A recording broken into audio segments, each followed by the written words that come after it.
ଆପଣମାନେ ଜାଣିଥିବେ ଏଇ ନିକଟ 10-15 दिन भितर आमे गोटे बड़ कफ सिरप इनसीडेंट डिटेक्शन करूँ।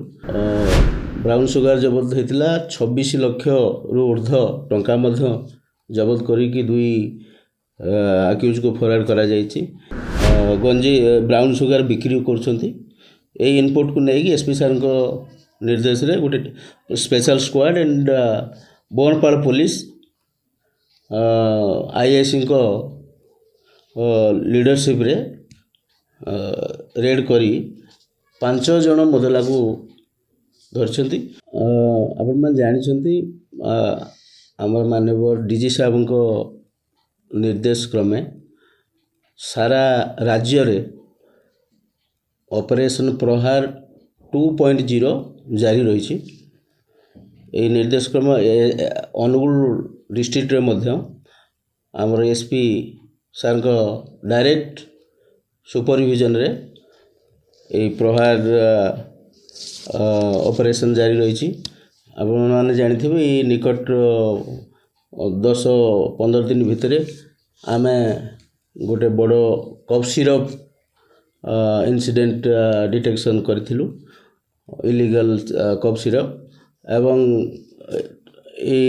हाथीशाल पड़ारे आमे 28 ग्राम रो ब्राउन सुगर जबत होता 26 लाख रु ऊर्ध टंका जबत करी दुई आक्यूज को फरार करा जायछि।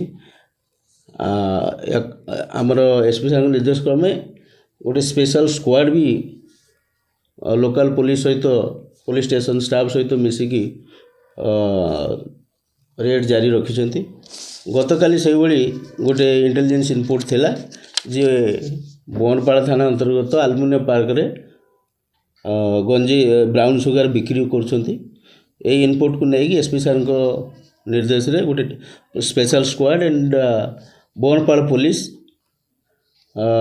आईएससी को लीडरशिप रे रेड करी 5 जन मुदला को धरछंती। तांको पाखरु 7.840 ब्राउन सुगर जबत होईछि। टंका 33,350 हार्ड केस जबत होईछि। 7टी मोबाइल मध्य जबत होईछि। से आक्यूज मानकर नाम है सुभाष साहू, चिन्मय साहू, देवाशीष साहू, सुबन बेहरा। ये समस्त होउछंती कन्याबेड़ार। आउ जड़े आशुतोष नायक अछंती तांको घर बोलंदार। ये टोटाल 5 जन आक्यूज अरेस्ट होइछंती। तांकर कैरेक्टर एंटिसिपेशन वेरिफिकेशन रे आमे चिन्मय साहूकर कैरेक्टर एंटिसिपेशन एपर्यंत वेरीफाई हो पारछि। तांकर 7टी केस से इनवॉल्व अछंती।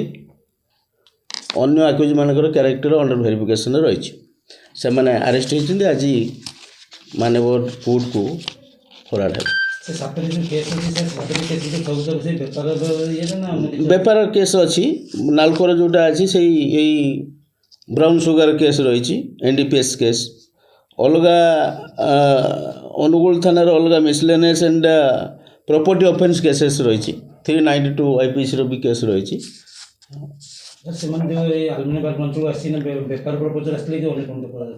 बेपार करने माने बिकवाई पब्लिक को एमाने धराई एमनकर उद्देश्य थिला पब्लिक को बेपार करिकी रोजगार करिवे। अनुमानिक मूल्य यार लक्ष रु ऊर्ध्व हम लक्ष रु ऊर्ध्व टंका हम जबत होइछि। ब्राउन सुगर जबत हवा संगे संगे सेमानकर मोबाइल फोन 7टा जबत होइछि। तांकर स्कूटी जबत होइछि।